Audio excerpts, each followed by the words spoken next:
wartime aid organization, many of Kanaka Maoli blood. The Queen's symbolic gesture, followed by her own death, can be suggested to signal the incorporation of Kanaka Maoli into the project of American militarism vis-a-vis participation in the American Red Cross. So in his study of Kanaka masculinities in the colonial Panala'au expeditions, Tai Tengan suggests that Hawaiian participation in American militarism is, quote, fertile grounds for remembering masculinities, a type of gendered memory work that facilitates the formation of group subjectivities. And this theoretical framework maps neatly onto the events of September 1917. Motivated by the once competing, now aligned patriotisms of the Queen and American Empire, Kanaka men's enrollment in the Red Cross can in turn be suggested to have incepted particular Hawaiian-American military and gender subjectivities. So blood was also central to the military project in the Pacific as a measurement of health and demonstration of patriotism among prospective Army and Navy recruits.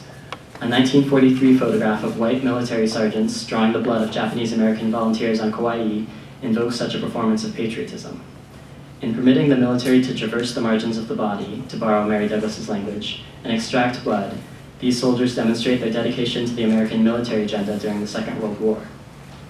The photograph, taken less than 2 years after the attack on Pu'uloa, is captioned, "Impatient to go through the last step in their physical examination, the blood test, these Japanese-American volunteers on Kauai press forward to have samples of their blood taken." So, for Japanese Americans whose patriotic allegiance was questioned relentlessly during the Second World War, enlistment in the American military was a gesture of monumental importance.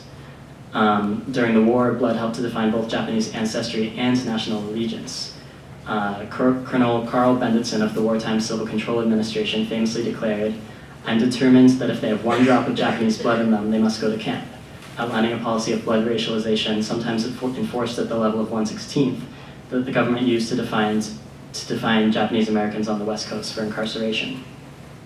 And blood was also central to demonstrations of patriotism for Nisei men, who Ronald Takaki suggests proved with their blood, their limbs, and their bodies that they were American. The 1943 photograph captures such a demonstration not through the spilling of blood in combat, but rather through a ritualized performance of patriotism vis-a-vis blood extraction. These are just a couple of the examples of the sources I look at in the paper. I also consult newspaper columns discouraging miscegenation and these weird pseudo-medicinal patent medicine advertisements. And altogether, I think that these sources illustrate that beyond its imagined racial properties, blood figured centrally in the production of gendered wartime subjectivities for both Kanaka and Japanese American men in Hawaii. And blood is thus a critical analytic not only in the study of Native Hawaiian dispossession through blood quantum, but also in understanding how the project of American militarism was sustained in colonial Hawaii. Thank you.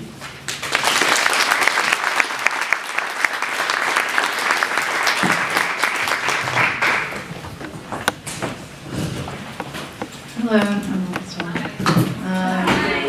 So, kind of switching gears, I'm going to be taking us to Tonga, an island in the South Pacific. If you can't tell already, food is a big part of the way we engage with the Pacific as non-native students on the continent. Through food, we can see, I just realized my notes already here. Okay.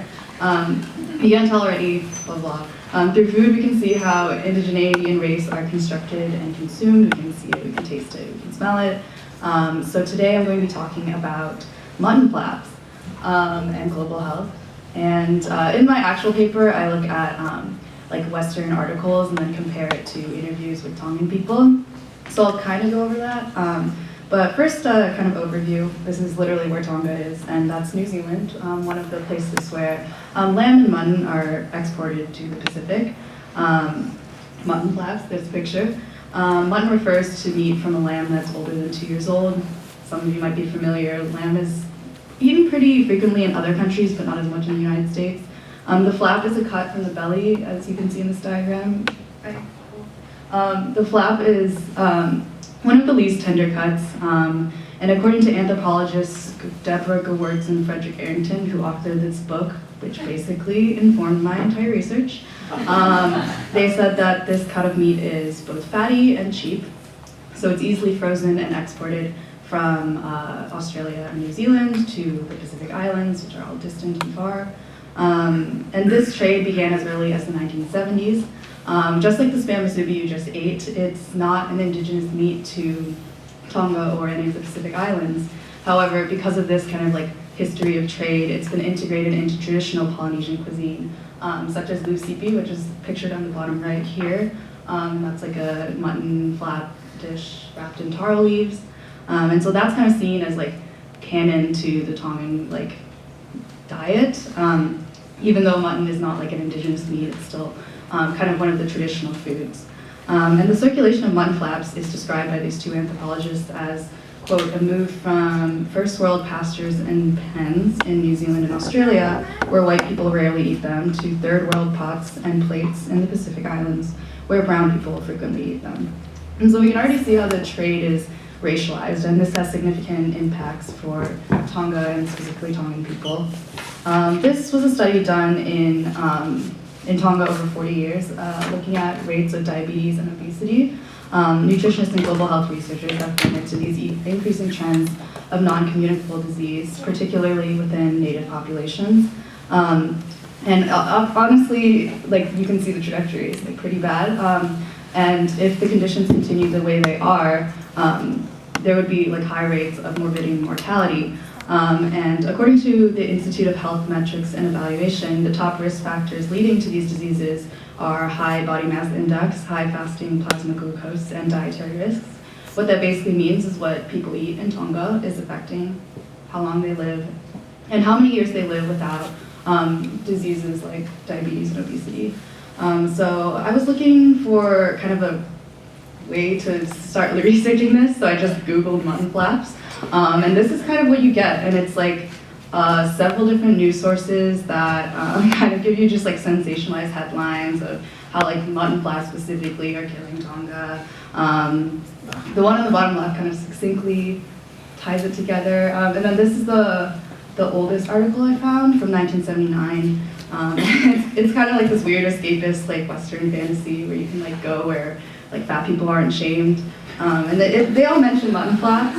And basically all of these depictions show you a very one-dimensional view of Tonga and Tongan people. And I looked at kind of like what was included and excluded.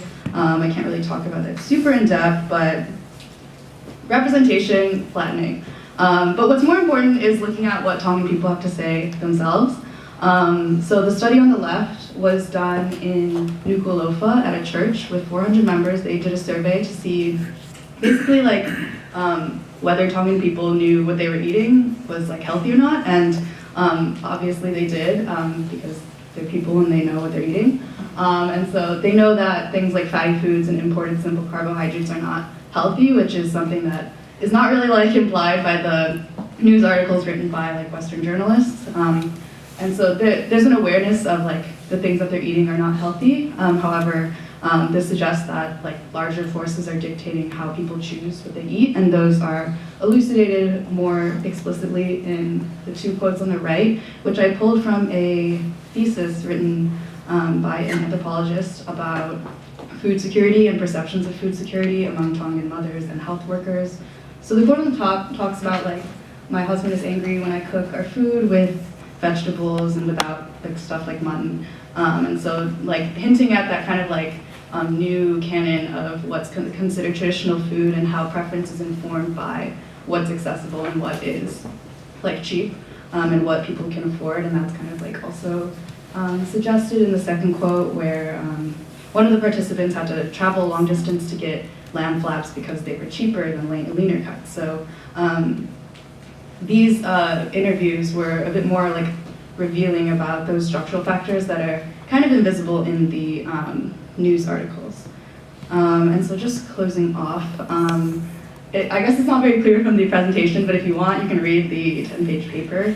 But I wanted to kind of like end off by just reading this quote that kind of started my research. I was reading, there's like an entire website that's just about globalization and health. And so this was one that mentioned trade policy and like the health impacts in the Pacific. And so I just read it. It says, it is one of the end products of a global food production and distribution system where blocks of high-income countries design and use political and economic policies to control and expropriate low-income countries. This is the new colonialism. So I guess my takeaway here would be that global health is kind of seen as this like very Western initiative to expand like our idea of what equality means. But that starts from kind of like becoming aware of colonial dynamics at both like the macro, like political, economic level, as well as at the micro level, like physically and like bodily, how this is kind of impacting like people's lived experience. And these dynamics that are occurring between nations should be visible, not just in academia, but also in policy and in the representations that like lay people like you and I will read as people who are not from the Pacific, to inform our perception of what's happening in the Pacific Islands.